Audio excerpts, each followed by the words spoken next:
oleme siin Eesti jalgpallilaagris. Mina olen Ruuben Põld. Mina olen Jaagup Nõlvak.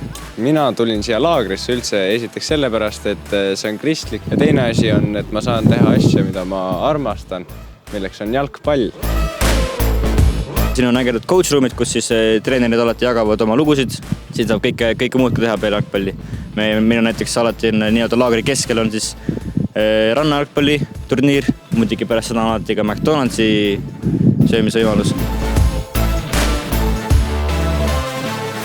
See on üliäge laager ja me soovitame igal ühel siia tulla, sest et see on üliägedad inimesed, siin on tipptasemel treenerid ja sa leiad siit kindlasti sõpru ja söök on tohutult hea. Ma ei taha nagu solvata, aga sul peaks olema midagi viga, kui see ei tundu ahvatlev. Tule sina ka jalkalaagrisse! Jaa!